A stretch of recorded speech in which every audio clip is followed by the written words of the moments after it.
অনলাইনে যদি reproductive health rights related কোনো মিস ইনফরমেশন থাকে তাহলে সেগুলো কিভাবে পুরুষদেরকে ক্ষতিগ্রস্ত করতে পারে।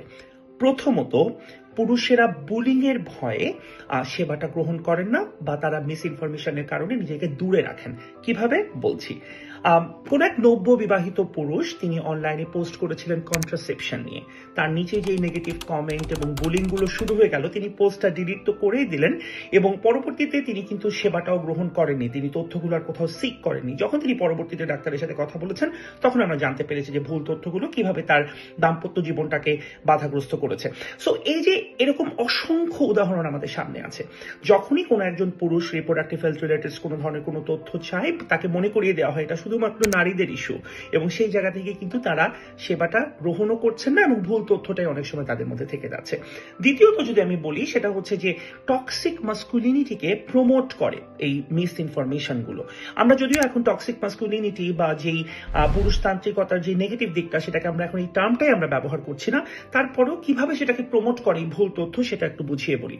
যেটা হয় সেটা হচ্ছে আসল পুরুষ কান্না করতে পারে না, আসল পুরুষ সবসময় নিজেকে শক্ত সমর্থ রাখে বা কনসেন্টের কোনো ভূমিকা নাই, এটা একেবারেই হচ্ছে পুরুষতান্ত্রিকতার এগেইনস্ট, এরকম বিভিন্ন ধরনের তথ্য যেগুলো প্রচলিত আছে সেটা কিন্তু টক্সিসিটিটাকেই প্রমোট করছে। যেখানে পজিটিভ মাস্কুলিনিটি যে টার্মটা আমরা এখন ব্যবহার করছি বা প্রমোট করার চেষ্টা করছি, সেটা কিন্তু 100% শেয়ার্ড রেসপন্সিবিলিটি, সেফটি বা কনসেন্ট, এই জিনিসগুলোকে একদম সামনে এনে সেটাকে প্রমোট করে। একদম দায়িত্বশীল মানুষের যে জায়গাটা, সেটা থেকে মিস ইনফরমেশন গুলো কিন্তু একটা মানুষকে দূরে সরিয়ে নিয়ে যায়। তৃতীয়ত, খুব ইন্টারেস্টিং একটা অ্যাসপেক্ট, সেটা হচ্ছে যে আমরা যদি পরিষ্কার পরিচ্ছন্নতার কথা বলি বা স্কিন কেয়ারের কথা বলি, এটা একটা স্টিগমা পুরুষদের কাছে। রিপ্রোডাক্টিভ হেলথ রিলেটেড যখন আমরা প্রসঙ্গের কথা আনি, সেটার সাথে কিন্তু ব্যক্তিগত যে পরিচ্ছন্নতা সেটা খুব অঙ্গাঙ্গিক ভাবে জড়িত।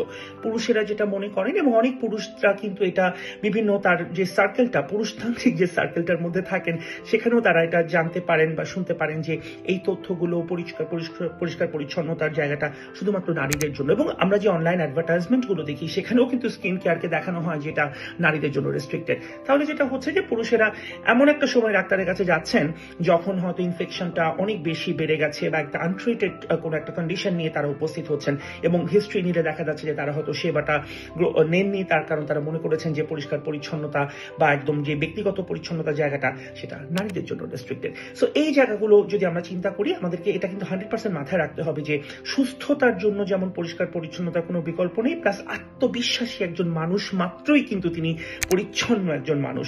আর একদম পুরোপুরি যদি আমরা বলি, অনলাইন মিস ইনফরমেশন গুলো থেকে আসলে দূরে থাকার কোনো বিকল্প নেই, ওপেনলি কথা বলতে হবে এবং 100% সঠিক তথ্যটা অথেন্টিক সোর্স থেকে আমাদেরকে জানতে হবে।